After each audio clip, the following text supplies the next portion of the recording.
ونشهد أن لا إله إلا الله وحده لا شريك له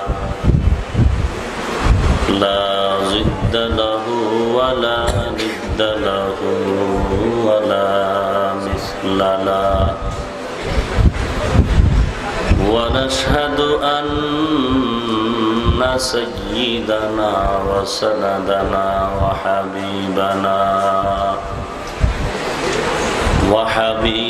ربنا وطبيب قلوبنا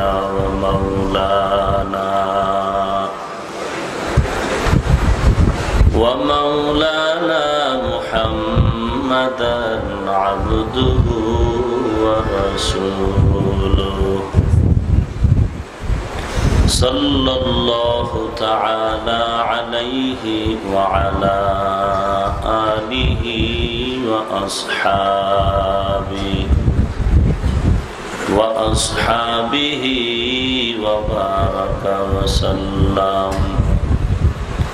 وبارك وسلم تسليما كثيرا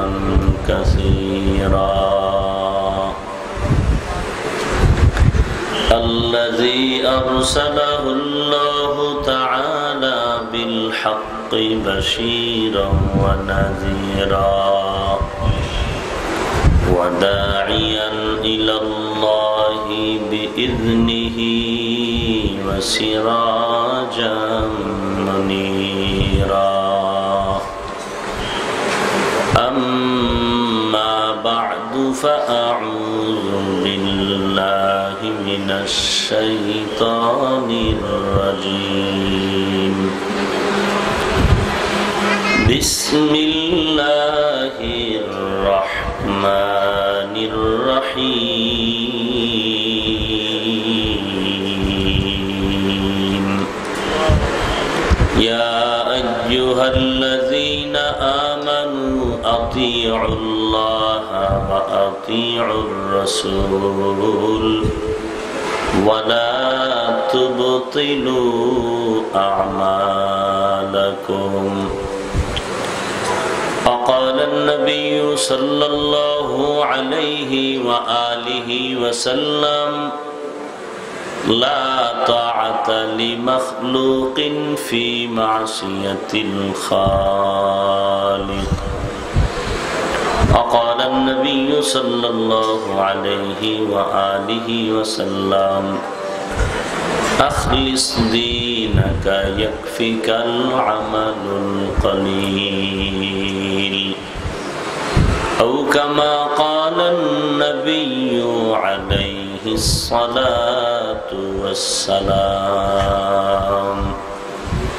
صدق الله مولانا العظيم وصدق رسوله النبي الأمي الكريم ونحن على ذلك من الشاهدين والشاكرين والذاكرين والحمد لله رب العالمين اللهم صل على محمد النبي الأمي وعلى آله وسلم تسليما سبحانك لا علم لنا إلا ما علمتنا إنك أنت العليم الحكيم رب اشرح لي صدري ويسر لي أمري واحلل عقدة من لساني يفقه قولي सूरज ने दिया अपनी शुआओं को ये पैगाम सूरज ने दिया अपनी शुआओं को ये पैगाम दुनिया है अजब चीज को भी सुबह को भी शाम दुनिया है अजब चीज को भी सुबह को भी शाम दुनिया दुनिया में हो दुनिया का तलबगार नहीं हो, दुनिया में हो दुनिया का तलबगार नहीं हो, बाजार से गुजर हो खरीदार नहीं हो, बाजार से गुजर हो खरीदार नहीं हो।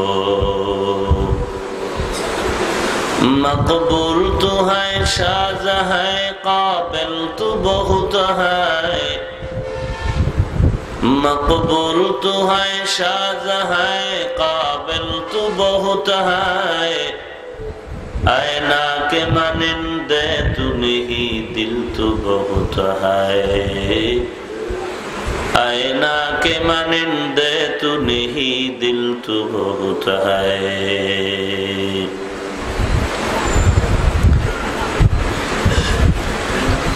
अल्लाह पाकेर बांदा हजरत मुहम्मदुर रसूलुल्लाह सल्लल्लाहु अलैहि व आलिहि वसल्लमेर प्रिय उम्मतगण, अल्लाह पाकेर दरबारे लाख कोटी शुक्र जे महान रब्बुल आलमीन फितनार जमानाय कुरआन व सुन्नाहर ভিত্তিতে सही तरीकाय কিছু কথা বলার জন্য শুনবার জন্য আমাদেরকে কবুল ও মঞ্জুর করেছেন। নিয়ামতের শুকর আদায়ার্থে মুসলমান হিসেবে ঈমানের আওয়াজকে উঁচু করে এক আওয়াজে উচ্চ কণ্ঠে সকলেই কালিমাতুশ শুকর উচ্চারণ করি আলহামদুলিল্লাহ। লক্ষ কোটি দরুদ ও সালাম সৈয়দুল মুরসালিন রাহমাতুল লিল আলামিন শফিউল মুজনিবিন খাতামুন নবিয়্যিন সৈয়দুস সাকালাইন ইমামুল মুরসালিন शफीअ आज़म रसूल अकरम रहमत आलम नबीयुन अलम अल अजम हबीब किबरिया अशरफुल अंबिया सय्यदुल अंबिया शफीअ महशर साक़ी कौसर आका नामदार मदीना का ताजदार आफ़ताब नबूवत फ़ख्र मौजूदात सय्यदुल मखलूक़ात हज़रत मुहम्मदुर रसूलुल्लाह सल्लल्लाहु अलैहि व आलिहि वसल्लमेर ऊपर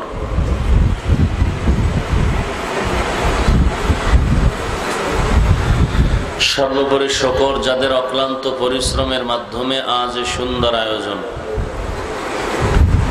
समय परामर्श अर्थ दिए दोया करे उपस्थित हुए माइक लाइट पैंडेलेर व्यवस्थापनार माध्यमे सहयोगितार हाथ जारा बाड़िয়েছেন प्रत्येकকেই আল্লাহ তাআলা এই খিদমতের বিনিময়ে দুনিয়াতে শান্তি পরকালে চির মুক্তির ব্যবস্থা করে দিন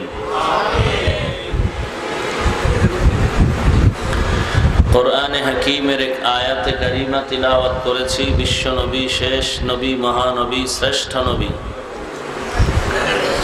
सल्लल्लाहु अलैहि व आलिहि वसल्लमेर असंख्य अगणित अमीय बाणी पवित्र हादिस शरीफेर मध्य थेके दुटो हादिसेर अंश पड़ेछि तिलावतकृत आयाते करीमा ओ हादिसे पाकेर आलोके इखलास रूहानियतेर समन्वय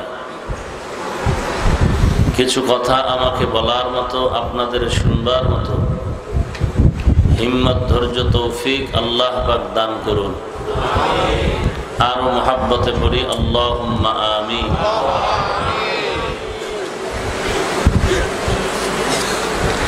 या अय्युहल्लज़ीना आमनू है दुनियार मुमिन अतीउल्लाह व अतीउर रसूल তোমরা আল্লাহ তাআলা এবং তার রাসূলের অনুসরণ অনুকরণ আনুগত্য করো ওয়ালা তুবতিলু আমালাকুম এবং তোমাদের কৃত আমলকে বিনষ্ট করো না। রাসূলুল্লাহ সাল্লাল্লাহু আলাইহি ওয়া আলিহি ওয়াসাল্লাম ইরশাদ করেন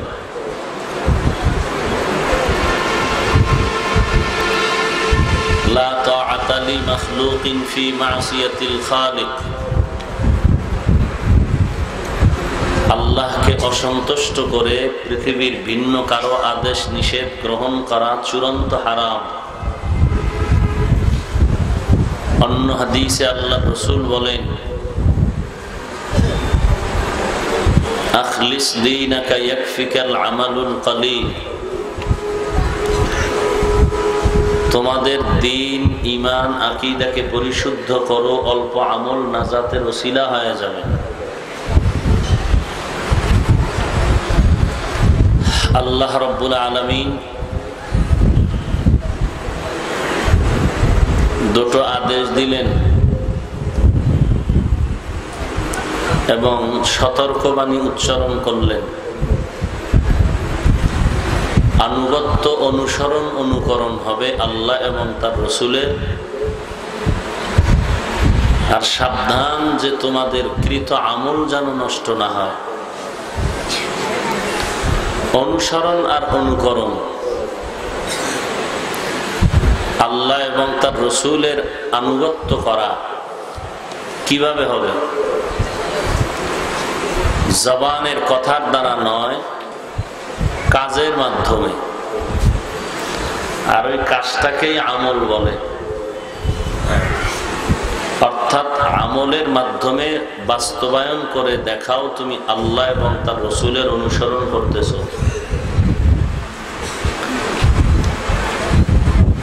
রাসূলের আদর্শ মতো জিন্দেগি পরিচালনা করা, রাসূলের আদর্শ বাস্তব জীবনে বাস্তবায়ন করা, এর নাম অনুসরণ, অনুকরণ।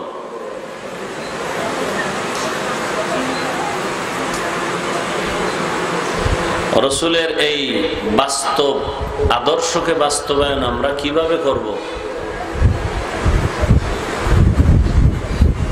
আল্লাহর রাসূল ভিন্ন এক জায়গায় বলেন, সল্লু রাআইতুমুনি কামা উসাল্লি। নামাজ আদায় করো তোমরা সকলেই যেমনি ভাবে আমাকে নামাজ পড়তে দেখো। অর্থাৎ বাস্তবায়ন করতে হলে, অনুসরণ করতে হলে, অনুকরণ করতে হলে এখানে প্র্যাকটিক্যাল বিষয়গুলো দেখা দরকার।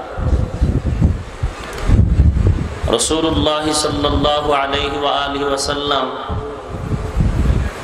আদর্শের কথা জবানে যেমন বলেছেন, বাস্তবে নিজে আমল করে সাহাবায়ে কেরামদেরকে দেখিয়েছেন।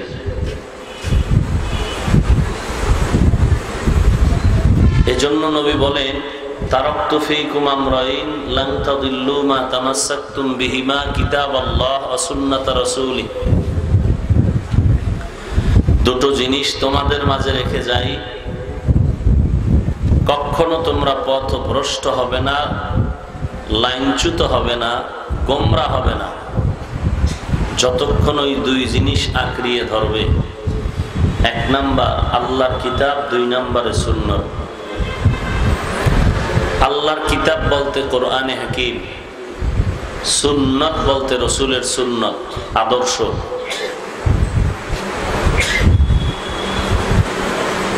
সুন্নাত বলে নবী ইঙ্গিত করেছেন, আমি যে আমলগুলো করে উম্মতকে করার জন্য আদেশ দিয়েছি, দেখিয়েছি। উম্মত বলতে প্রথম সারিতে সাহাবায়ে কেরাম, এরপরে তাবেঈন, তাবে তাবেঈন, আইম্মায়ে মুজতাহিদিন, উলামায়ে মুতাকাদ্দিমিন, মুতাআখিরিন। ক্রমান্বয়ে দেখে দেখে দেখে দেখে এভাবে আসছে। আমরাও উলামায়ে হযরতদেরকে দেখে দেখে আমল শিখেছি। আল্লাহর কিতাব থেকে জানলাম, আর কিতাব পড়ানেওয়ালা, জাননেওয়ালা, ফকিহ, আলেম আমাদের জন্য তারা অনুকরণীয়। আমরা মাঝে মাঝে সবাই বলি, কোন ব্যক্তি শরীয়তের দলিল নয়, কোন বুজুর্গ শরীয়তের দলিল নয়। চরমনার সৈয়দ ফজলুল করিম রহমতুল্লাহ আলাইহি তিনি বলেছিলেন যে আল্লাহর বুজুর্গ বান্দা যদি উম্মতের কাছে দলিল হতে না পারে সে বুজুর্গ হওয়ার যোগ্যতাই রাখে না। কথাটা ক্লিয়ার বোঝার চেষ্টা করি। যেই বুজুর্গ, যে ওলিয়ে কামেল উম্মতের কাছে দলিল হতে পারে না সে বুজুর্গ হতে পারে না। কারণ বুজুর্গ কে হবে, কামেল ওলি কে হবে? ইন্নামা ইয়াখশাল্লাহ মিন ইবাদিহিল উলামা। আল্লাহ বলেন নিশ্চয়ই আমার বান্দাদের মধ্যে বেশি ভয় করবে আমাকে যারা উলামায়ে কেরাম। ভয় করার মানে ইচ্ছা করে তো গুনাহ করবেই না, ভুলে যদি গুনাহ হয়ে যায় তওবা করতেও দেরি করবে না। এরা হলো উলামা। এদেরকেই বিভিন্ন ভাষায় বুঝার জন্য, জানার জন্য আল্লাহ কোরআনে হাকিমে শব্দ উল্লেখ করেছেন। কোথাও বলছেন আউলিয়া, কোথাও সালিহিন, সাদিকিন। এরাই যে গুনাহ তো ইচ্ছা করে করবেই না, ভুলে আল্লাহ না করুন যদি হয়ে যায় তওবা করতেও দেরি করবে না। এবং এরা মুস্তাহাব ছাড়বে না, মাকরুহ করবে না। তো এরাই তো উম্মতের কাছে দলিল হয়ে যাবে। অর্থাৎ এই ব্যক্তিটাই শরীয়তের দলিল না, বরং শরীয়তের লাইনে ব্যক্তি চলতেছে, এটাই দলিল হয়ে আছে মানুষের কাছে। ইমাম বুখারী এই কথা বলেছেন, ইমাম মুসলিম এই কথা বলেছেন, ইমাম আবু হানিফা এই কথা বলেছেন, ইমাম শাফিঈ এই কথা বলেছেন। তার মানে তাদেরকে আমরা অনুসরণ করি কেন? তাদের প্রত্যেকটা কথা কোরআন সুন্নাহর আলোকে হয়েছে। তো আমরা তো ব্যক্তির অনুসরণ করি না, কোরআন সুন্নাহর অনুসরণ করি। কিন্তু কোরআন সুন্নাহ পাবো থেকে, কার থেকে? ব্যক্তি থেকেই তো শিখতে হবে, ওস্তাদ থেকে শিখতে হবে, মুরব্বির থেকে শিখতে হবে। এজন্য আউলিয়ায়ে কেরামরা বলেন যার কোনো মুরব্বি নাই তার মুরব্বি অটোমেটিক শয়তান হয়ে যায়। আউলিয়ায়ে কেরামগণ বলেন মান আরাফা নাফসাহু ফাকাদ আরাফা রাব্বাহ। যে নিজেকে চিনে সে আল্লাহকেও চিনে। না, আমরা আল্লাহকে চিনি না কেন? নিজেকেই চিনি না। নিজেকে চিনি উল্টা পরিচয়।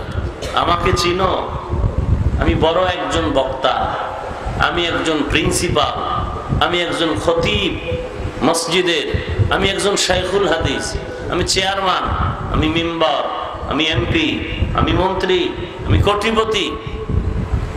এটা নকল পরিচয়, অস্থায়ী পরিচয়। আমার আসল পরিচয় কি? আসল পরিচয় আমি আল্লাহর গোলাম। আর বেশির থেকে বেশি দুনিয়ার লাইনে পরিচয় দেওয়া যায় আমি একজন মুসলমান। আকালা ইন্নানি মিনাল মুসলিমিন, আর কিচ্ছু না। কবরে গেলে তো এই প্রশ্নটাই করা হবে, জিজ্ঞেস করা হবে না তুমি পীর না মুরিদ, খতিব না আলেম। বলবে তোমার রব কে, তোমার ধর্ম কি, তোমার নবী কে। আর ইসলাম হলো আমার ধর্ম। ইন্নাদ-দীনা ইনদাল্লাহিল ইসলাম। আল্লাহ বলেন নিশ্চয়ই আমার নিকটে একমাত্র দিন হলো ইসলাম। শুধু এতটুকু বলে আল্লাহ শেষ করেননি। দুনিয়াতে ইসলাম ছাড়া অন্য ধর্মাবলম্বীও থাকবে। আল্লাহ তাদের ক্ষেত্রে বলেন অমাইয়াবতাগি গায়রাল ইসলামি দীনান ফালান ইউকবালা মিন ওয়া হুয়া ফিল আখিরাতি মিনাল খাসিরিন। ইসলাম ব্যতীত যারা অন্য ধর্ম পালন করবে তারা জাহান্নামী, ক্ষতিগ্রস্ত। আল্লাহর কাছে এগুলো গ্রহণ হবে না। এখন যদি কেউ বলেন তুমি হিন্দু ধর্মে থাকো, বৌদ্ধ ধর্মে থাকো, খ্রিস্ট ধর্ম পালন করো, ইহুদি ধর্ম পালন করো, আমার সাথে সম্পর্ক রাখলে তোমার ধর্মে থাকিয়েই তুমি জান্নাত পাবে, এরকম কেউ বলে না। বলনেওয়ালা বহু আছে যে আমার দরবারে আসো, হিন্দু অবস্থায় থাকিয়াও জান্নাত পাবা, খ্রিস্টান ধর্ম পালন করিয়াও তুমি জান্নাত পাবা, শুধু আমার সাথে লাইন ক্লিয়ার রাখো। অথচ আল্লাহ বলেন ইন্নাদ-দীনা ইনদাল্লাহিল ইসলাম, ইসলাম ধর্ম ছাড়া আর কোন গ্রহণযোগ্য ধর্ম আল্লাহর কাছে নাই। একমাত্র আল্লাহর কাছে গ্রহণযোগ্য যে ধর্মটা তার নাম ইসলাম। ওয়া মান ইয়াবতাগি গায়রাল ইসলামি দীনান, কেউ যদি ইসলাম ছাড়া অন্য ধর্ম পালন করে ফালান ইউকবালা মিন, আল্লাহর কাছে কবুল হবে না। অহুয়া ফিল আখিরাতি মিনাল খাসিরিন, আখিরাতে ধ্বংস। ইসলাম ধর্ম কি? আল্লাহ এবং তার রাসূলের আনুগত্য। সোজা কথা, আমার দুনিয়াতে আসার থেকে মৃত্যুর পর পর্যন্ত যা করব, যা বলবো, সব আমার আল্লাহ এবং রাসূলের লাইনে হতে হবে। ইন্না সালাতি ওয়া নুসুকি ওয়া মাহইয়ায়া ওয়া মামাতি লিল্লাহ ওয়া মামাতি লিল্লাহি রাব্বিল আলামিন।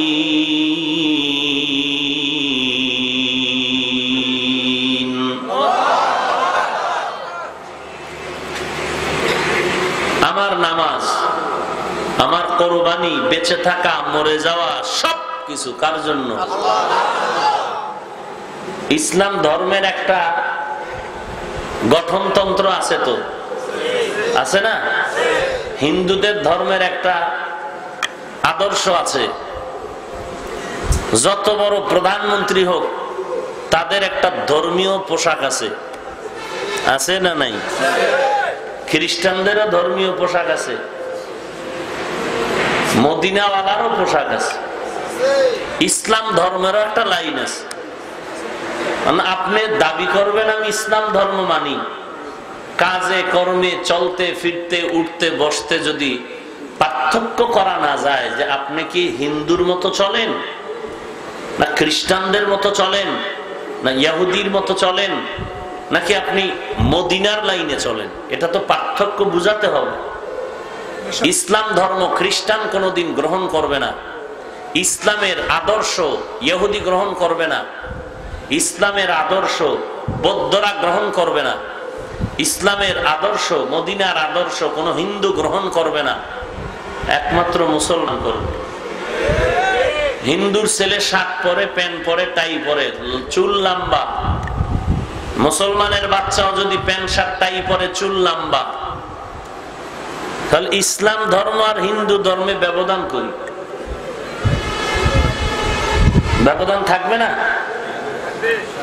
ভারতের প্রধানমন্ত্রী বাজপেয়ী বাংলাদেশে এক সময় আসছিলেন, তাদের ধর্মীয় ধুতি পরে।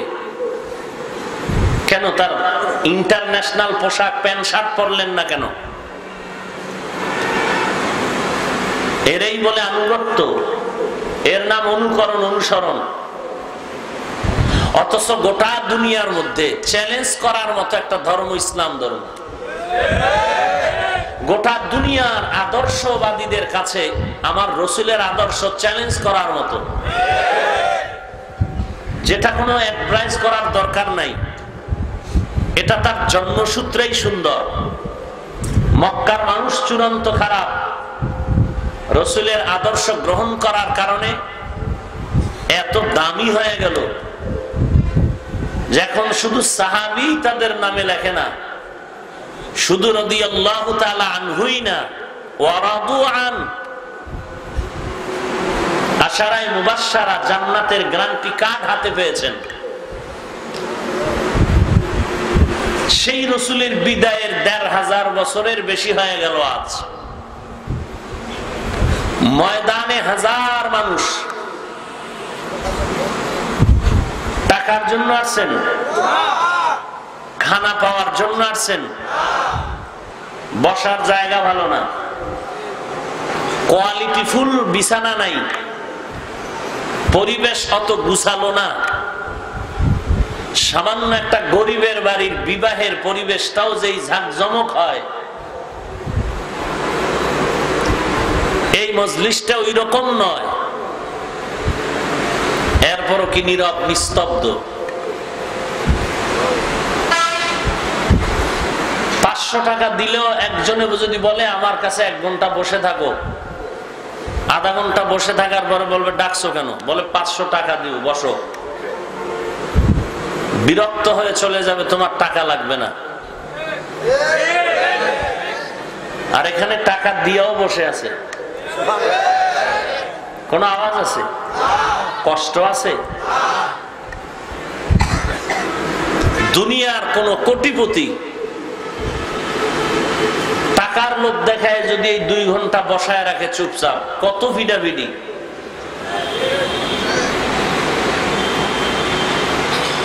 আপনারা আসছেন, আমাকে মোহাব্বত করেন দ্বীনের স্বার্থে। বিষয়টা কি?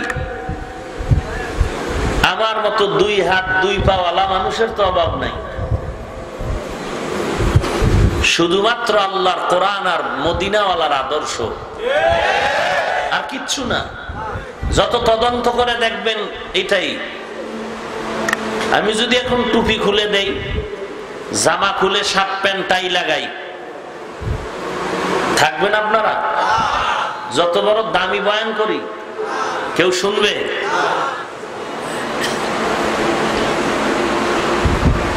এটা বাংলাদেশের পরিবেশ, অন্যান্য দেশে ভিন্ন পরিবেশ থাকতে পারে, কিন্তু মূল বিষয় যেই দেশেই মুসলমান থাকুক, একমাত্র ইসলাম ধর্ম, মদিনার নবীর আদর্শ ছাড়া দুনিয়াতেও শান্তি নাই, পরকালেও মুক্তি নাই। কিন্তু মানে কয়জনে? খানা খাইতে বসছে, হিন্দু যেমনে খায় এমনি আমিও খাই, তাহলে আমি যে মুসলমান, পার্থক্য কই? মুসলমানের বসার একটা কাইফিয়াত থাকবে আলাদা, মুসলমানের কথা বলার সিস্টেম হবে আলাদা। কারণ আমি হিন্দু নয়, আমি খ্রিস্টান নয়, আমি ইহুদি নয়, এক কথা আমি দুনিয়াদার নয়, আমি মদিনাওয়ালার আদর্শের উম্মত। আমার চলাফেরা, বসা, উঠা, কথাবার্তার একটা লাইন থাকবে, আদর্শ থাকবে, বৈশিষ্ট্য থাকবে। খবর নাই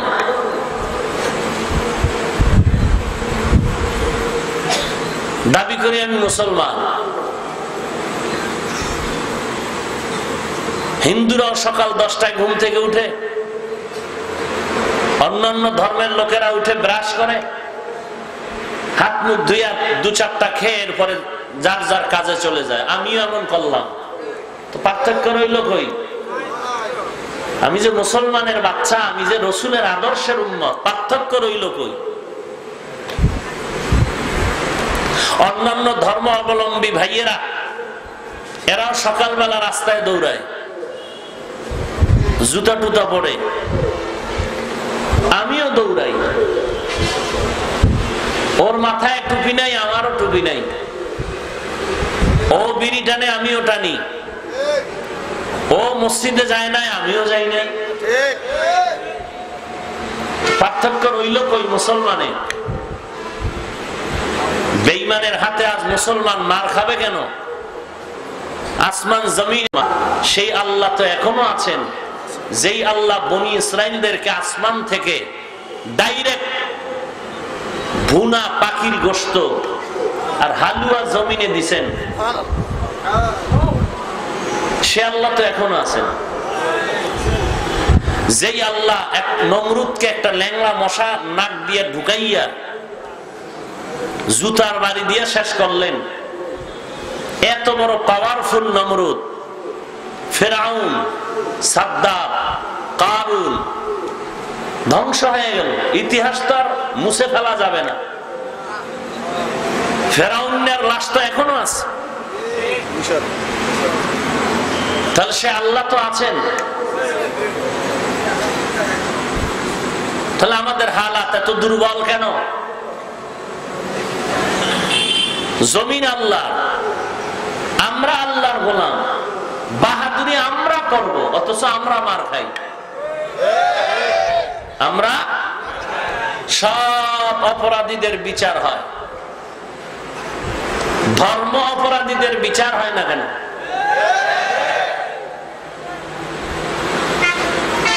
ধর্মীয় অনুভূতিতে আঘাত হানার কারণে, হিন্দুদের বিরুদ্ধে কথা বলার কারণে যদি মামলা হতে পারে, ধর্মীয় অনুভূতিতে আঘাত দিছে হিন্দু ভাইয়েরা মামলা করেছে, তাহলে যেই কুলাঙ্গার আমার রসুলকে গালি দিছে তার বিচার হয় না কেন? যেই বেঈমান বলেছে মুসলমান নামধারী, রসুলের দাড়ি ছাগলের মতো,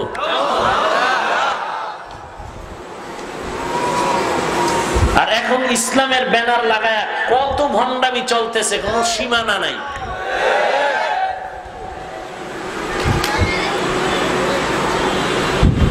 আল্লাহ আমাদের হেদায়েত দান করুন। আল্লাহ বলেন, তোমরা আল্লাহ এবং তার রসুলের আনুগত্য করো, ওয়ালা তুবতিলু আমালাকুম, তোমাদের রসুলের আনুগত্য যে করবা আমলের মাধ্যমে, সেই আমল যেন আবার নষ্ট হয়ে না যায়। খবরদার, আল্লাহ এবং তার রসুলের অনুসরণে যে আমল করবা, এই আমল যেন নষ্ট হয় না যায়। দুই দল চোর এ জমিনে আছে আমল নষ্ট করার জন্য। কয় দল চোর? মিনাল জিন্নাতি ওয়ান নাস, মানুষ শয়তান আর জিন শয়তান। তুলনামূলক জিন শয়তান থেকে মানুষ শয়তান বড় মারাত্মক। জিন শয়তান হলো প্রকাশ্য, মানুষ হলো গোপন। বলেন, গোপন দুশ্মন বড় নাকি প্রকাশ্য দুশ্মন বড়? এখানে ইখতিলাফ হয়ে গেছে। কেউ বলে প্রকাশ্যটা বড়, কেউ বলে গোপন দুশ্মন বড়। গবেষণা নাই তো, ফিকির নাই, মুখে যা আসলো বলে দিলাম। প্রকাশ্য দুশ্মন থেকে গোপন দুশ্মন চূড়ান্ত খারাপ। গোপন দুশ্মন কারা? মানুষ। প্রকাশ্য দুশ্মন তো শয়তান। আল্লাহ নিজেই বলেছেন, ইন্নাহু লাকুম আদুউম মুবিন। কেমন দুর্বল শয়তান! আজান দিলে পালায় যায়, জিকিরের আওয়াজ শুনলে পালায় যায়, কোরআন তেলাওয়াতের আওয়াজ শুনলে পালায় যায়। মানুষ শয়তান এত খারাপ, আজানেও পালায় না, জিকিরেও পালায় না, তেলাওয়াতেও পালায় না। এদেরকে তাড়ানোর জন্যই লাগবে ইখলাস ওয়ালা বেতের বাড়ি। এদের জন্য মুজাহাদা করতে হবে। মুজাহাদা করবে শয়তানের বিরুদ্ধে। নফসের মধ্যে ধোঁকা দেয় শয়তান, জিন শয়তান, মানুষ শয়তানের বিরুদ্ধে জিহাদ করতে হবে। এই জিহাদ করলেই তাকে বলে মুজাহিদ। আমরা এমন মুজাহিদ, মাথায় টুপি দাঁড়িয়ে আছে ঠিক, কিন্তু ছেলে মেয়ের খবর রাখি না। ছেলে মেয়ে কোন দিকে দৌড়াচ্ছে খবর নাই। খবর আছে ঠিক, কিন্তু মানুষকে বুঝতে দেই না। ওয়ালা তুবতিলু আমালাকুম, এরে আল্লাহর গোলাম, আল্লাহ এবং তার রাসূলের অনুসরণ করো, অনুকরণ করো সুন্নতের আমলের মাধ্যমে। খবরদার, তোমাদের আমল যেন বিনষ্ট হয়ে না যায়। দুই শ্রেণীর শয়তান, মানুষের আমল নষ্ট করার জন্য প্রচেষ্টা করে তিনটা পদ্ধতিতে। দুনিয়ার দুই দল চোর, এরা আমল চোর। কি চোর? একদল জিন শয়তান আর একদল মানুষ শয়তান। জিন শয়তান অন্তরের মধ্যে ধোঁকা দেয়, মানুষ শয়তানও পাশে বসে বসে চা খায় আর ধোঁকা দেয়। মাত্র আজান হয়েছে, নামাজ একটু পরে পড়লে হবে। জামাত দাঁড়ায় গেছে বলে একা পড়লেও তো হবে, বলে এত নামাজ লাগে নাকি, এত নফল ইবাদতের কি দরকার? বান্দার দিলটারে ঠিক কর, টুপি মাথায় দিয়া কি লাভ হবে, দাড়িটা রেখে কি লাভ হবে? মানুষ শয়তানে বলে কোরআনের মধ্যে তো দাড়ির কথা নাই, দাড়ি রাখবো কেন? কি শয়তান? মানুষ শয়তান বলে পোশাকের কোনো মূল্য ইসলামে নাই। আগে দিল ঠিক করো, দিল ঠিক করো, ইমানটারে মজবুত করো, এরপরে পোশাক। পরলে ভালো, না পরলে কোনো সমস্যা নেই, এটা নিয়ে তো টানাটানি কেন করো? এগুলো হয়ে যাবে যখন ইসলাম কায়েম হবে, তখন সব হয়ে যাবে। অতএব ইসলাম কায়েমের জন্য চেষ্টা করো, ইকামতে দ্বীন এর জন্য চেষ্টা করো, এক সময় আমল ঠিক হয়ে যাবে।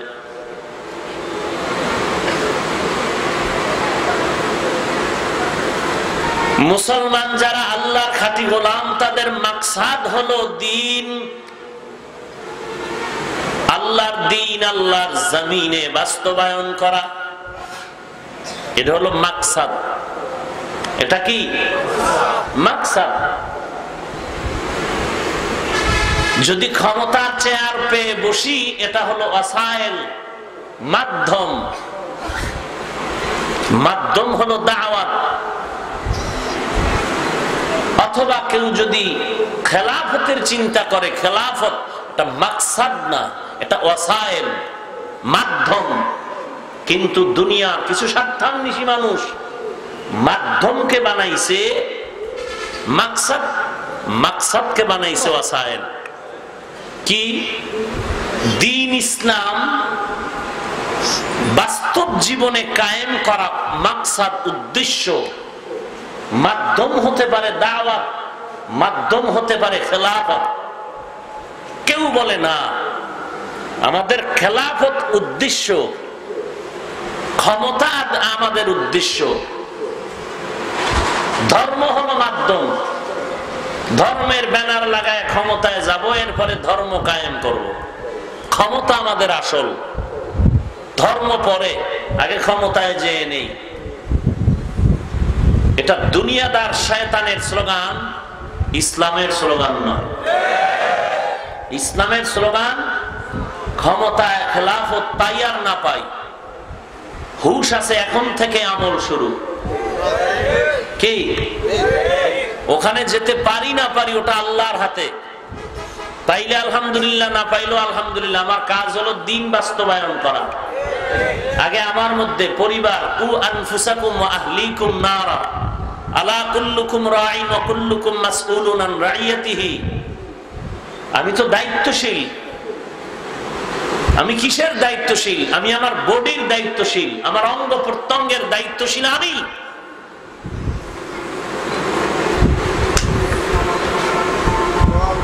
নিজে আগে বাঁচতে হবে জাহান্নাম থেকে, এরপরে আহাল, এরপরে উম্মত। নিজের ছেলে মেয়ে, স্ত্রী, সন্তান, পরিবার, ভাই বোন, প্রতিবেশী, সমাজ, এরপরে অন্য চিন্তা।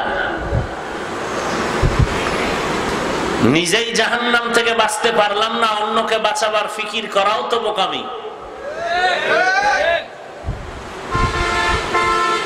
চেষ্টা তো করতে হবে। আল্লাহ আমাদের বুঝার তৌফিক দান করুন। দুই দল চোর মুসলমান ইমানদারের আমল নষ্ট করবে তিন পদ্ধতিতে। কয় পদ্ধতিতে? তিনটা পদ্ধতিতে আমল দুর্বল হয়ে যায়, নষ্ট হয়ে যায়। এই দুই দল আমল চোর, ইমান চোরেরা মানুষের ঈমান আমল নষ্ট করে তিনটা অপরাধের মাধ্যমে। এক নাম্বার অপরাধের নাম শিরক। ইন্নাল্লাহা লা ইয়াগফিরু আন ইউশরাকা বিহি ওয়া ইয়াগফিরু মা দুনা যালিকা লিমান ইয়াশা ওয়া মান ইউশরিক বিল্লাহ ফাকাদ ইফতারা ইসমান আযীমা ওয়া মান ইউশরিক বিল্লাহ ফাকাদ দাল্লা দালালাম বাঈদা ওয়া মান ইউশরিক বিল্লাহ ফাকাদ হারামাল্লাহু আলাইহিল জান্নাহ। আল্লাহ তাআলা বলেন আমি সব গুনাহ ক্ষমা করব, শিরকের গুনাহ ক্ষমা করব না। বরং যারা শিরিক করবে তারা মুশরিক, মুশরিকদের জন্য জান্নাত হারাম। লোকমানে হাকিম তার সন্তানকে বলেন ইয়া বুনাইয়া লা তুশরিক বিল্লাহ ইন্নাশ শিরকা লাযুলমুন আযীম। ও সন্তান, তুমি আল্লাহর সাথে কাউকে অংশীদার বানাও না, শিরিক করো না, নিশ্চয় শিরিক হলো বড় জুলুম। শিরিকের গুনাহ বড় মারাত্মক। আল্লাহর নবীকে পর্যন্ত আল্লাহ বলেন নবী শিরিক করলে ধ্বংস, লা ইয়াহবাতান্না আমালুকা ওয়া লা তাকুনান্না মিনাল খাসিরিন। আমল নষ্ট হয়ে যাবে শিরিকের কারণে। কিয়ামতের ময়দানে শিরিক যুক্ত আমলের কোনো ওজন হবে না। মারাত্মক শিরিকের এই গুনাহ। আল্লাহর মতো আরো একজন আল্লাহ আছে মনে করার নাম শিরক। আল্লাহর ক্ষমতার মতো কারো ক্ষমতা আছে মনে করার নাম শিরক। আল্লাহর গুণের মতো কারো গুণ আছে মনে করার নাম শিরক। সব গুনাহ মাফ হলেও শিরকের গুনাহ মাফ হবে না। আল্লাহর সাথে কাউকে অংশীদার বানানো, এই শিরিক প্রথমত দুই প্রকার। শিরিক ফি জাত, শিরিক ফি সিফাত। আল্লাহর জাতের সাথে সত্তাগতভাবে শিরিক করা।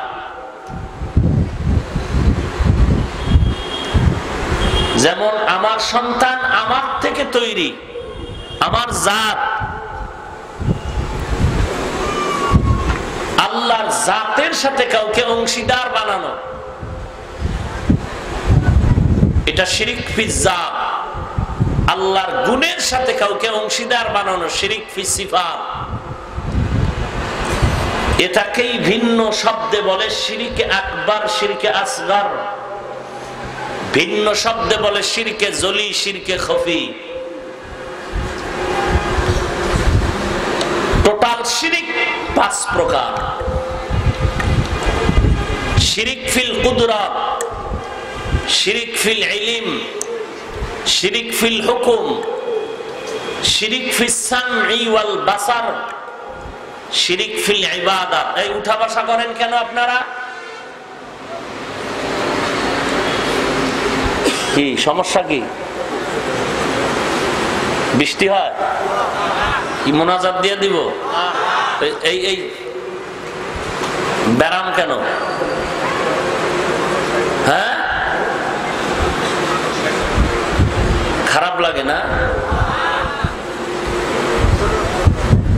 হেদায়েত বড় কঠিন জিনিস। ভালো হইতে বহু সময় লাগে, কপাল ফুরতে 1 সেকেন্ড লাগে না।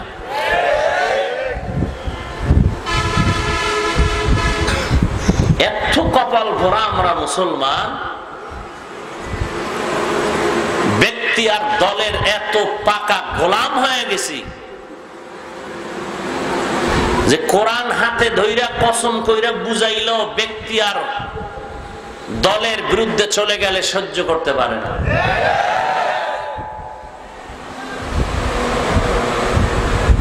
এত শিরকের মধ্যে ঢুকে আছে। আর হ্যাঁ, যদি কয় আমি শিরিক করি,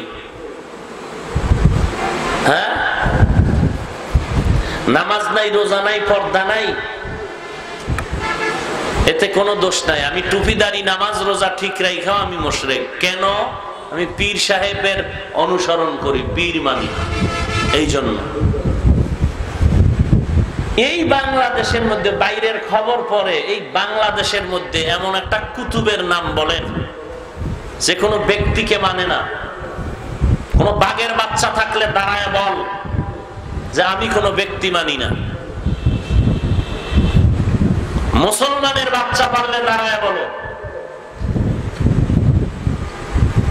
তুমি চরমনাই মানো না, উজানি মানো না, দেওবন্দি মানো না, কওমি মানো না, আলিয়ান মানো না, জাকির নায়েকরে মানো না, মতিউর রহমান মাদানি মানো না, টেলিভিশন মানো না, মানো না কোন কচু মানি না বলে কি কচু বুঝাতে চাও? সব কথা মাইকে বলা যাবে না। এই জন্য বললাম কোন বাঘের বাচ্চা থাকলে দাঁড়ায় বল যে আমি কাউকে মানি না।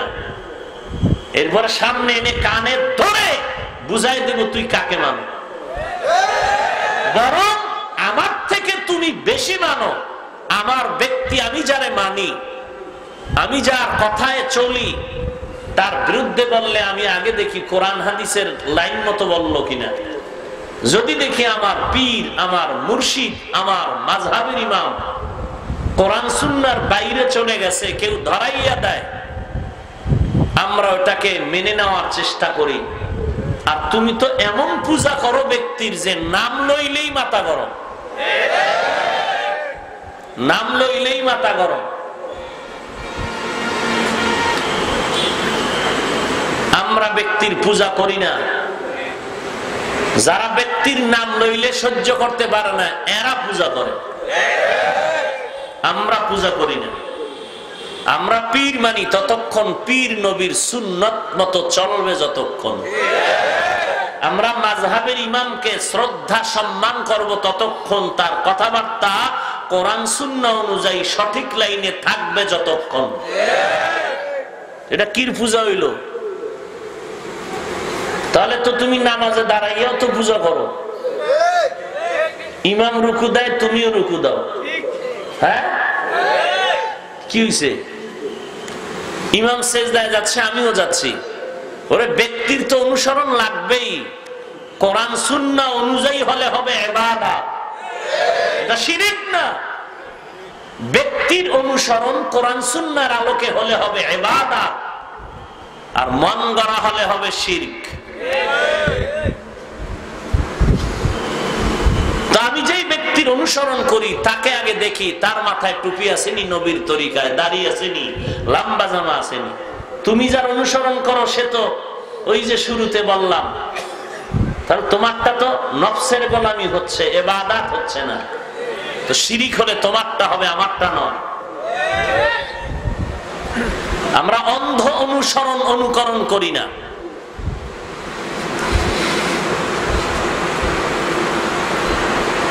কালিমাতু হাক্কিন ইনদা সুলতানিন জায়ের, হক কথার পরিচয় হলো জালেমের সামনে দাঁড়ায় সত্য আওয়াজ দেওয়া। মাঠে ময়দানে মাইক পাইয়া খোলা মাঠে গোল দিয়া চরমনাই দেওবন্দি তাবলীগ কওমীদেরকে বহু কিছু বলা যায়।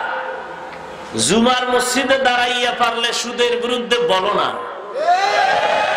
ঘুষের বিরুদ্ধে বলো না,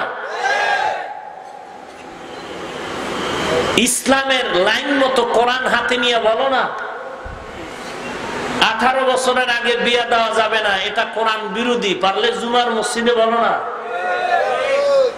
সুদখোর ঘুষখোর এরা আল্লাহর লাইনে নাই, এদের বাড়ি দাওয়াত খাওয়া যাবে না, বলো না। কয়েকদিন জুমার ইমামতি টিকে দেখি না, তোমার বাহাদুরি করো, মাঠে নাই না, আসল জায়গায় খবর নাই। খালি চরমনাই দেখো, উজানি দেখো, তাবলীগ দেখো, কওমি দেখো, দেওবন্দি দেখো। কে দেশে আর ভণ্ড ভিড় নাই? সেদিন নাম লয়ে কিছু বলো না কেন? ফিডার ডরে? ব্যক্তির পূজা আমরা করি। আমরা ব্যক্তির গোলাম নয়, আমরা আল্লাহর গোলাম। আমরা আল্লাহর গোলাম, ব্যক্তিকে মানি ইবাদত হিসাবে। আমি কোরআন বুঝি না, যে বুঝে তার থেকে আমার বুঝতে হবে না। আমি হাদিস জানি না, যে জানে তার থেকে জানতে হবে না? তাহলে একজন ব্যক্তির থেকে জানাটা কি অপরাধ?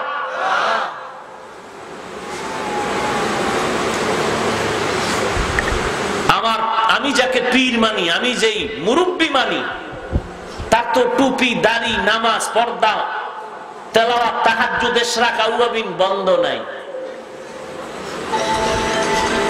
আর তুমি যাকে মানো তার তো উপরের দিক থেকে ইসলামের সাইনবোর্ডটাই নাই। আমি ব্যক্তির পূজা করি না। ওয়ালা তুবতিলু আমালাকুম। নবীজির দাড়ি ছিল? সন্দেহ আছে? হ্যাঁ, নবীজি টুপি পরছেন মদিনায় যাওয়ার পর? হ্যাঁ, নবীজি নামাজ পড়ছেন মদিনায় যাওয়ার পর? নবী পর্দা করছেন? কথা বলেন না কেন? নবীজি শার্ট প্যান্ট টাই পরছেন না? সব বাদ দাও, মাপকাঠির আগায় রসুলকে নিয়ে আসো, সব বাদ। মাপকাঠির মূল ভিত্তির উপরে রসুলকে দাঁড় করাও। রসুল 5 বেলার নামাজ পড়ছেন, তাহাজ্জুদ পড়ছেন, ইশরাক পড়ছেন, আউয়াবিন পড়ছেন, সারা রাত নফল নামাজ পড়ছেন। দাড়ি ছিল কি ছিল না? কি ব্রাশ না লম্বা? বলেন, সমস্ত নবীদের দাড়ি ছিল লম্বা। সমস্ত নবীদের দাড়ি এক মুষ্টি না, লম্বা, আরো বেশি লম্বা। এবং সব নবীরা পাগড়ি পরা ছিলেন। আমার রসুল তো পাগড়ি পরেছেন। মক্কার 13 বছরের ইতিহাস পড়ো, এরপরে তরবারির জিহাদ মদিনায় যায় করো। মদিনার 10 বছরের ইতিহাস আগে টানো কেন? মক্কার ইতিহাস গেল কই? মক্কার 13 বছরের ইতিহাস কই? একটা লোক আগে নামাজ পড়ে না, তাকে বলো নামাজ পড়, টুপি পর, দাড়িটা লম্বা কর, মা বাবার খেদমত কর। বলতে থাকো, বলতে থাকো, বলতে থাকো। পাও ধরো, দিনে বুঝাও, রাতে বুঝাও। তুমি আবার তাহাজ্জুদে বইয়া আল্লাহর কাছে কান্না করে দোয়া করো। হাফিজুর রহমানের বিরোধিতা করলা 30 বার, মুসলমান হইয়া দোয়া করছো কয়বার? মুসলমান বিরোধিতা করছো 30 বার, গালি দিয়েছো 13 বার, দোয়া করছো কয়বার নবীর উম্মত হিসাবে? নবীকে ইহুদি গালি দেয়, আবু বকরের মেজাজ গরম, নবীজি মুস্কি মুস্কি হাসেন। আবু বকরকে ইশারা দিলেন চুপ। কতক্ষণ আর চুপ থাকা, যে ইহুদির গালির পাওয়ার বাইরে গেছে। আবু বকর নিজেকে কন্ট্রোল করতে না পেরে জবাব দেওয়া শুরু করলেন। নবীজি বেজার হয়ে গেলেন। আবু বকর জিজ্ঞাসা করলেন, নবীজি আমি চুপ ছিলাম, আপনি চুপ, তখন হাসলেন, আমি জবাব দিতেছিলাম ইহুদির গালির, আপনি তখন মন বেজার করলেন কেন? নবীজি বললেন, যতক্ষণ আমি চুপ ছিলাম ততক্ষণ আল্লাহ তাআলা ফেরেশতার মাধ্যমে জবাব দেওয়াছিলেন। যখনই তোমার হাতে তুমি নিয়ে নিছো, রহমতের ফেরেশতা রাগ করে চলে গেছে, আমার মন বেজার হয়ে গেছে। তো তুমি নিজ হাতে নেও কেন? আল্লাহর হাতে ছেড়ে দাও।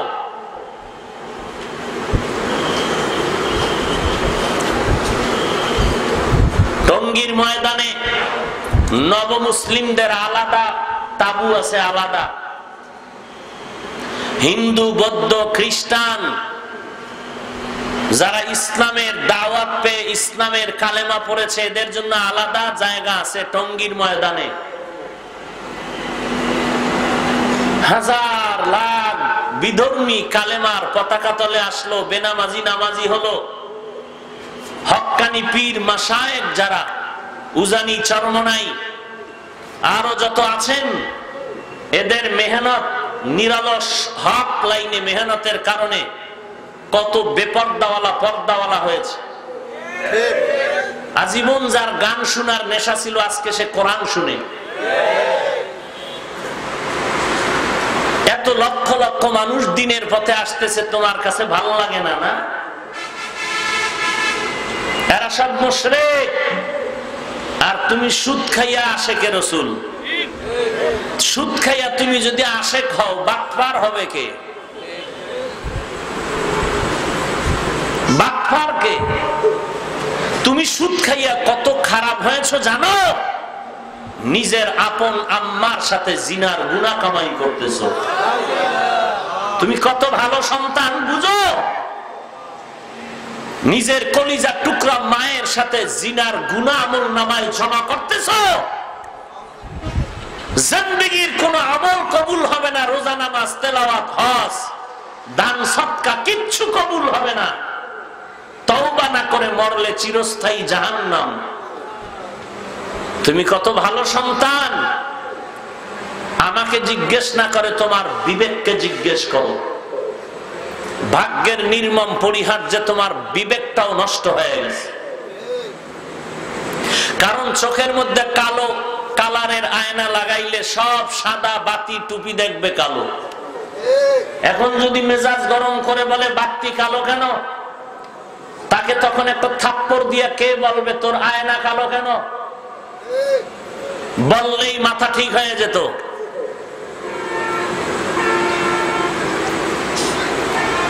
আজকে রসুলের আদর্শের কারণে এই ময়দান কায়েম, অন্য কোন পথ নাই। এতগুলো লোক এত টাইম নিঃস্বার্থে বসায় রাখা অন্য কোন সিস্টেমে হবে না, একমাত্র ইসলামে হবে।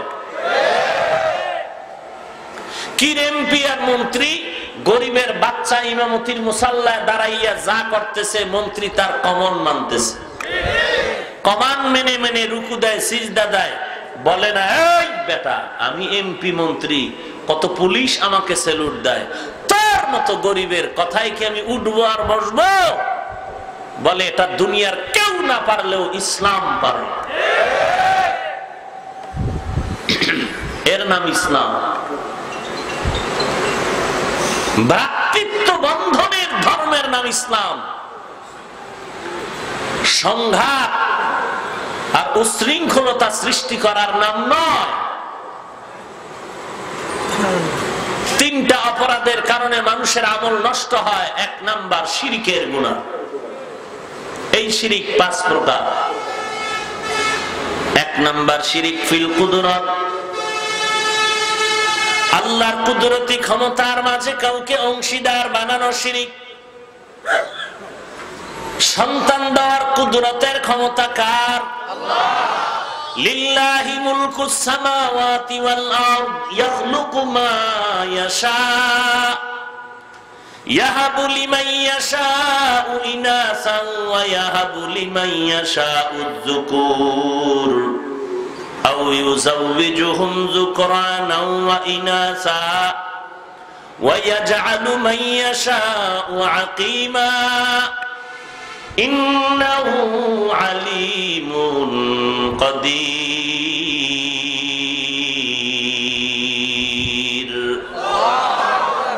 আল্লাহ বলেন আসমান জমিনের ক্ষমতা আমি আল্লাহর হাতের, কুদরতি হাতের মুঠায়। আমি আল্লাহ কাউকে ছেলে দেই, কাউকে মেয়ে দেই, কাউকে দোনোটা দেই, কাউকে কোনোটাই দেই না। ক্ষমতা কার? আল্লাহ। আরো জোরে বলেন আল্লাহ। না কোনো পীর সাহেবের, কোন মাজারওয়ালার। সন্তান যদি আল্লাহ ছাড়া আর কেউ দিতে পারত, এক এক ঘরে কি পরিমাণ সন্তান থাকতো ফিডাফিডি করার লাগে। সব বাপ মায় চিন্তা করতো পিডাইয়া সাইজ করবো, সন্তান লাইন মতো লাগাও। কিন্তু কত দরবারের, কত ঘাটের কচ্ছপের গা ঘেঁষা পানি পান করলো, সন্তান হবে, বাবাই হইছে। কত তাবিজ, কত ঘাটের পানি পান করলো, জোয়ারের ভাটার পানি নিয়ে তাবিজ বানায়ের পরে ব্যবহার করলো। শাহজালালের দরবারে কত দৌড়াইলো, শাহপরানের দরবারে দৌড়াইলো, শাহ আমানাতের দরবারে দৌড়াইলো, এরে আল্লাহর বান্দা, সন্তান দেওয়ার ক্ষমতা দুনিয়ার কারো নাই, সন্তান দেওয়ার ক্ষমতার একচ্ছত্র মালিকানা কার?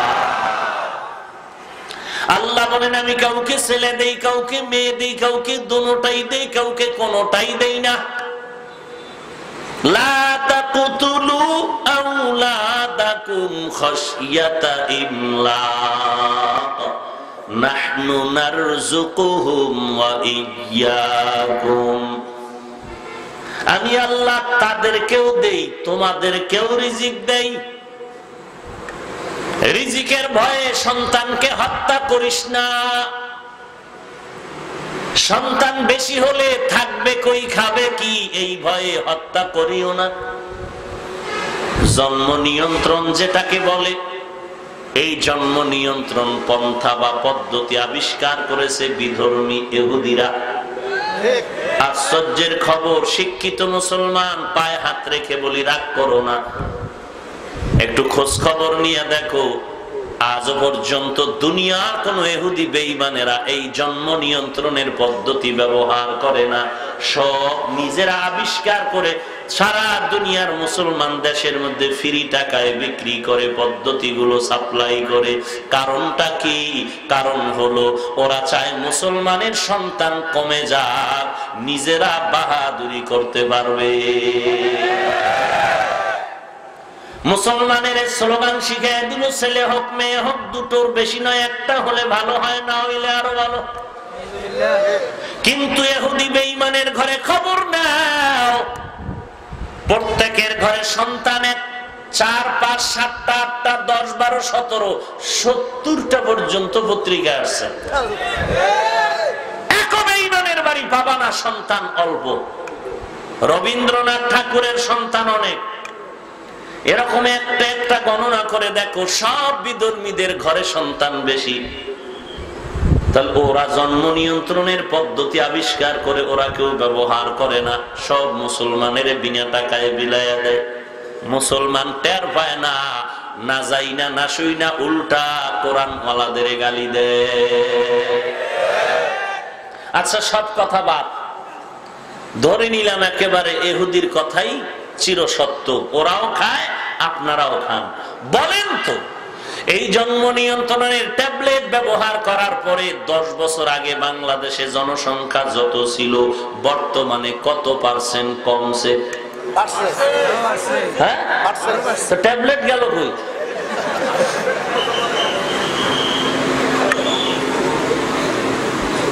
রাগ করতেছেন? বাস্তব কথা বলতেছি। আপনাদের জন্ম নিয়ন্ত্রণের ট্যাবলেট কই? এত সন্তান বাড়লো, সেই 10 বছরের তুলনায় অর্ধেক বেড়ে গেল। কোথায়? 8 কোটি আর 7 কোটি আর 10 কোটি, এখন 16 কোটি। হ্যাঁ ভাইরা আমার, তো লোক কমলো না বাড়লো? কথা বলেন না কেন? 10 সন্তানের মা বাবা ধনী নাই, 2 সন্তানের মা বাপ গরিব নাই। সন্তান বেশি কম সংখ্যা দিয়ে রিজিকের বন্টন হয় না। এগুলো সব কিছুর কুদরতি ক্ষমতা আল্লাহর হাতে। এই জন্য 10 সন্তানের মা বাবাও না খাইয়া কেউ মরে নাই, বরং বড় আরামে আছে। 10 সন্তান, বাবা আরামে খায়, মা আরামে খায়। 10 ভাই 10 জায়গায় চাকরি করে, ব্যবসা করে, কৃষি কাজ করে, কত আরামে। এরকম আরামের সংসার আর কোথাও পাওয়া যায় না। আবার অপর দিয়ে তাকায় দেখো, যারা ছেলে মেয়ে দুটোর বেশি নয়, একটা হলে ভালো হয়, যথেষ্ট স্লোগান দিয়ে বসে আছে, এদের কপাল বড় খারাপ। একদল ক্ষমতায় আসছে, ওই লোকটা অন্য দল করত, এখন চাকরি শেষ। গেল কই? যথেষ্ট। কান্না ছাড়া উপায় নাই এখন। আগে এত বছর মসজিদে তেমন দেখা যাইতো না, এখন তাকবীরুল্লাহ ছুটে না। কি ব্যাপার? বলে ঘরে চাল ভাত নাই। খোদার সাথে কান্না ছাড়া কোনো উপায় নাই, চাকরিও নষ্ট, বেতন নাই। আল্লাহ বলেন রিজিকের ভয়ে সন্তানরে হত্যা করো না। যারা এই সন্তান আল্লাহ দিতে পারেন মনে করার পরে আরো কাউকে এর সাথে অংশীদার বানায়, তারা শিরিক করলো। আল্লাহ বলেন সব গুনাহ মাফ হবে, শিরিকের গুনাহ কখনো মাফ হবে না। 2 নাম্বার শিরিক হলো শিরিক ফিল ইলম। গায়বের ইলম একমাত্র আল্লাহর দরবারে আছে, দুনিয়াতে আর কেউ গায়বের মালিক হতে পারে না। কেউ যদি মনে করে আল্লাহ ছাড়া আরো কেউ গায়ব জানে, অদৃশ্যের খবর জানে, এটা শিরিকের গুনাহ। সব গুনাহ মাফ হলেও শিরকের গুনাহ মাফ হবে না। বলে বুঝি না, আমগো পিসা বুঝুরে দিয়ে আমগো মনের খবর কয়া দেয়। কেমনে কয়া জানি না, ভেবে নিলাম সে তো গায়েব জানে। নবীজির কাছে জিবরাইল আমিন প্রশ্ন করলেন কিয়ামত কবে হবে? নবী বললেন আমি জানি না, প্রশ্নকারীর থেকে বেশি জানি না। জিবরাইল আমিন বললেন তো কিয়ামতের কিছু নিদর্শন বলেন। নবী কিয়ামতের নিদর্শন বললেন। গায়বের মালিক যদি আমার নবী হইতেন, নবী জানতেন কিয়ামত কবে হবে। নবীর থেকে একটা বর্ণনাও নাই যে কিয়ামত কবে হবে। কিয়ামতের নিদর্শনের কথা আছে, আমার নবী বুঝায় গেলেন দুনিয়াতে গায়বের মালিক একমাত্র আল্লাহ ছাড়া আর কেউ গায়ব জানে না। জানে? 3 নাম্বার শিরিক ফিল হুকুম। আলা লাহুল খালক ওয়াল আমর। সৃষ্টি যার, হুকুম চলবে তার। আল্লাহর আদেশ মান্য করো বান্দা, এটাই হলো প্রাধান্য। আল্লাহর হুকুমের থেকে আরো কারো হুকুমকে প্রাধান্য দেওয়ার নাম শিরক। লা তাআতা লিমাখলুকিন ফি মাসিয়াতিল খালিক। আল্লাহকে বেজার করে, আল্লাহর কথা অমান্য করে অন্য কারো আদেশ নিষেধ মেনে নেওয়া হারাম। এটাকে বলে শিরিক ফিল হুকুম। আল্লাহর হুকুমের থেকে অন্য কারো হুকুমকে প্রাধান্য দেওয়া শিরিক। পীর সাহেবের হুকুম মানবো, আল্লাহটা মানি না মানি জানি না, জাহান্নামে গেলে যাব। এরকম বহু আশেকে রাসূল এই জমিনে আছে। ভাইরা আমার, 4 নাম্বার শিরিক ফিস সামঈ ওয়াল বাসারি। সবকিছু দেখেন, সবকিছু শুনেন একমাত্র কে? আল্লাহ। আপনি দিলে দিলে কি ভাবতেছেন কে জানেন? কারে মারার জন্য পরিকল্পনা করতেছেন কে জানেন? একমাত্র আল্লাহ, আর কেউ এর সাথে অংশীদার নাই। মনে করলেই শিরিক। সব গুনাহ মাফ হলেও শিরকের গুনাহ মাফ হবে না। 5 নাম্বার শিরিক ফিল ইবাদাত। আল্লাহ ছাড়া আর কেউ ইবাদতের সিজদা পাবে? বলেন, ইবাদতের সিজদা পাবেন একমাত্র আমার আল্লাহ। আল্লাহ ছাড়া আর কাউকে সিজদা দেওয়া যাবে না। যে কোনো উপায় ঘুরাইয়া ফিরাইয়া যাই করো না কেন, সিজদার মালিক আল্লাহ।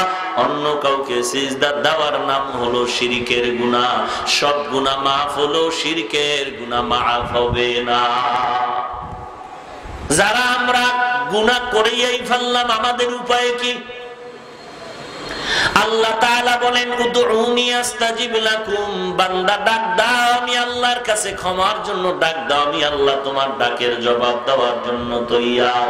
ওয়া ইযা সাআলাকা ইবাদি আন্নী ফাইন্নী করিব উজিবু দাওয়াতাদ দাঈ ইযা দাআন فَلْيَسْتَجِيبُوا لِي وَلْيُؤْمِنُوا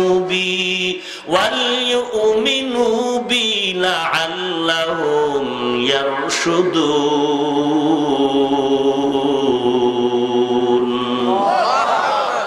এরে বান্দা, তুই কি প্রশ্ন করবি? তোর কি সওয়াল আছে? চা।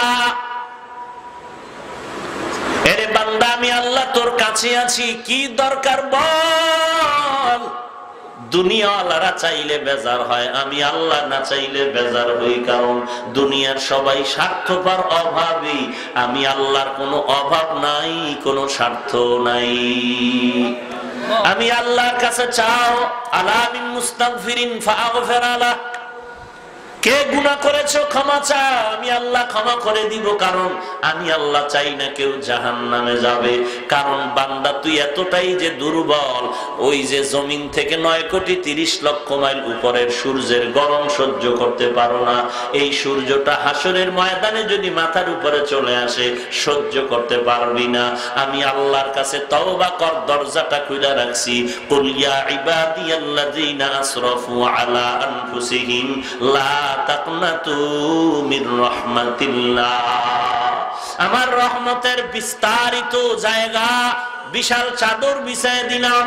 কত বড় বড় বড় বড় বেঈমানকেও আমি আল্লাহ মাফ করেছি। ওরে বান্দা, তোরা তো আখিরি নবীর উম্মত, ওই নবীর মোহাব্বতে আমি আল্লাহর কাছে ক্ষমা চাই না, আমি ক্ষমা করে দিব। ও আল্লাহ, আমার মতো গুনাহগার কেউ নাই, নিজেকে ছোট মনে করো। এরে আল্লাহর বান্দা, দুনিয়ার ভিক্ষুকেরা মানুষের দ্বারে দ্বারে ঘুরে আর ভিক্ষা করে। অনেক ভিক্ষুক চালাকি করে বলে মা থাকলেও বলে আমার মা নাই, বাবা থাকলেও বলে বাবা নাই, বাড়ি থাকলেও বলে বাড়ি নাই। একজনে ধরিয়াই কয় তোর মা বাবা আছে, আমি জানি তুই নাই নাই কেন বললি? ভিক্ষুক বলে ভাই কথাটা ফ্লাশ করো না, কারণ আমি জানি মালিকের দরওয়াজায় দাঁড়াইয়া নাই নাই নাই যত বেশি বলা যাবে মালিকের দিলটা নরম হবে। আল্লাহ বলেন ও দুনিয়ার মানুষ, আজকে তোরে বাড়ির মালিক, গাড়ির মালিক, সন্তানের মালিক বানায় দিলাম, আসলে এগুলো কিচ্ছু তোরে স্থায়ী না। আমি মাওলার দরবারে যদি বিনয়ের সাথে বলো আল্লাহ আমার বাড়ি, আমার ঘর, আমার টাকা, আমার ছেলে, আমার মেয়ে, আমার গাড়ি, আমার সব আসলে আমার কিছুই না। আমার টাকা নাই, বাড়ি নাই, ঘর নাই, এমনকি আমার মরণের পরে কবরের জায়গাটাও আমার না।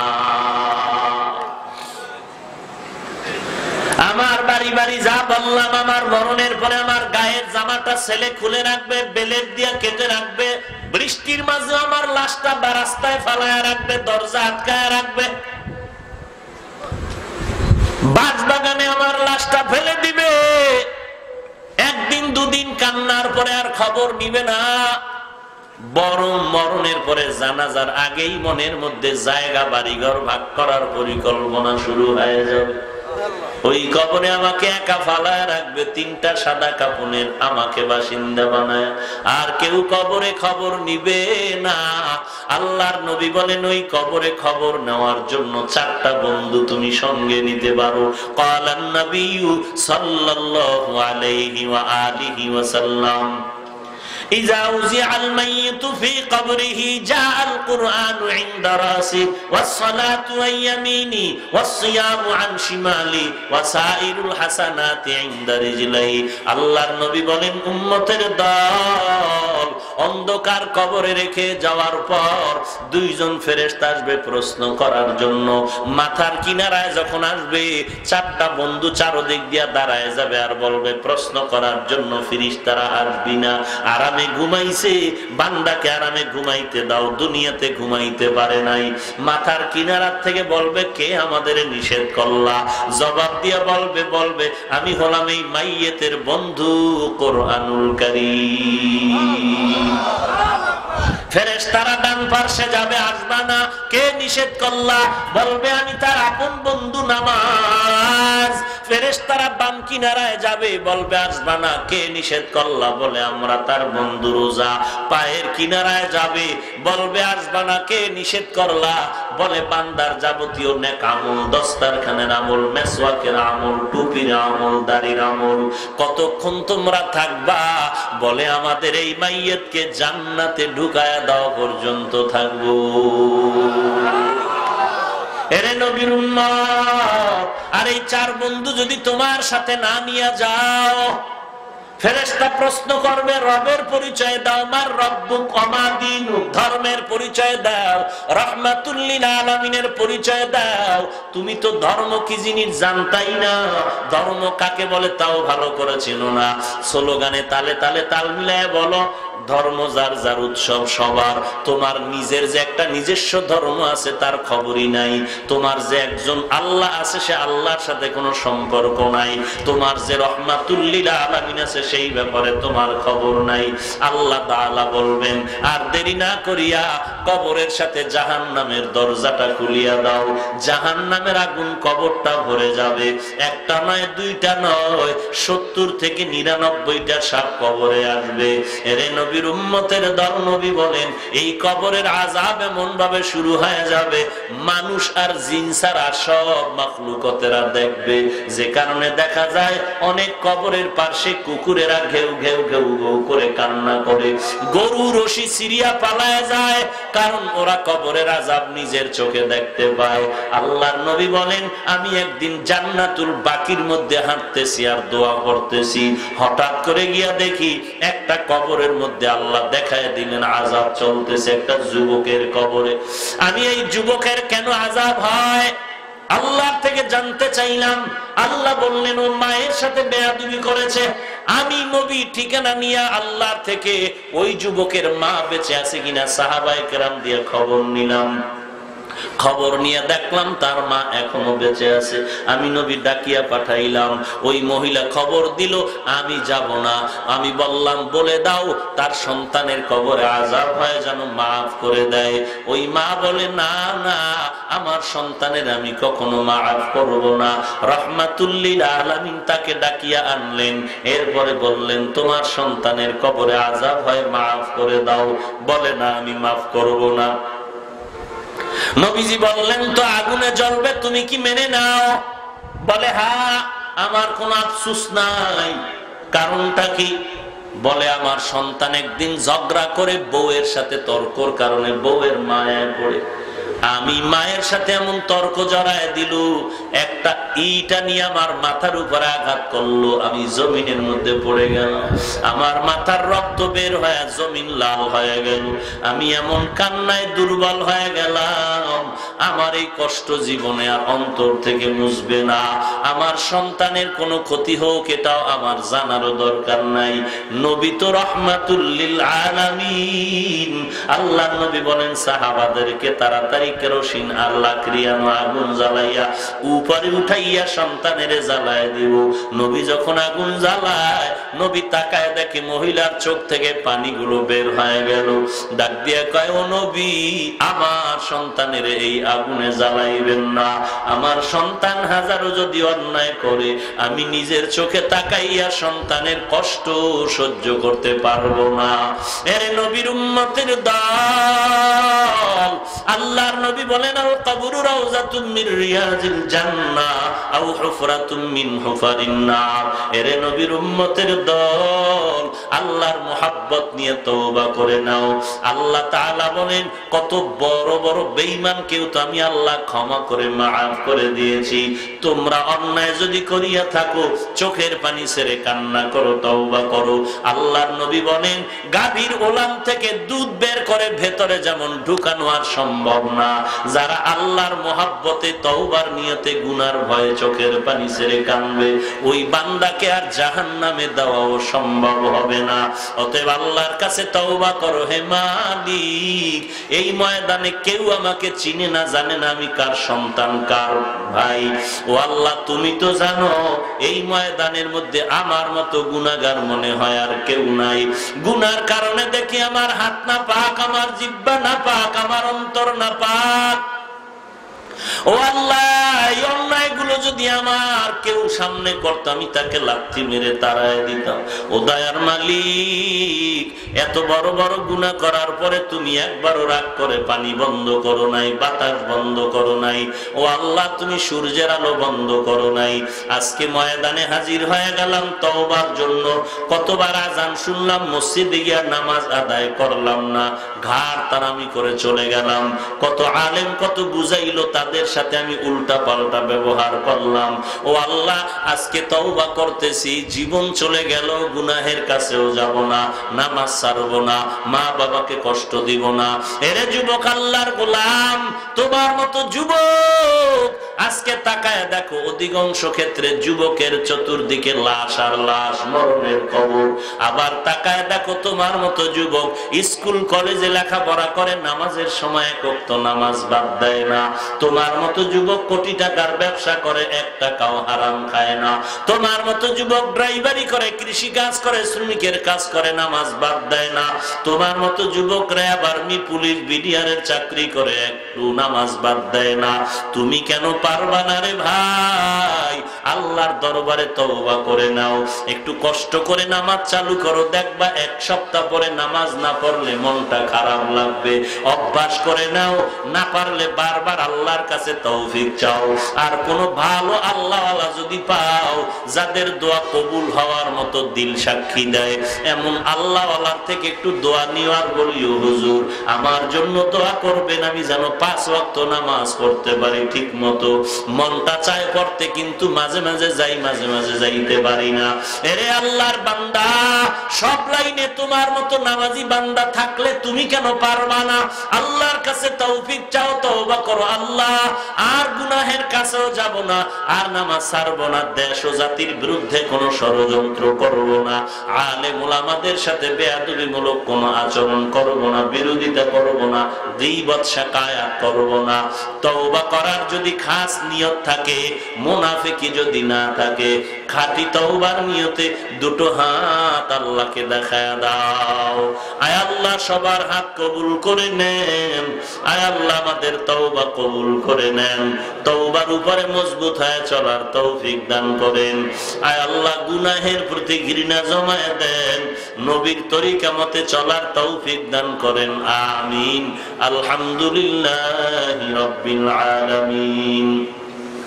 والصلاة والسلام على سيد الأنبياء والمرسلين وعلى آله وأصحابه أجمعين يا أرحم الراحمين يا أرحم الراحمين يا أرحم الراحمين رب ارحمهما كما ربياني صغيرا رب ارحمهما كما ربياني صغيرا।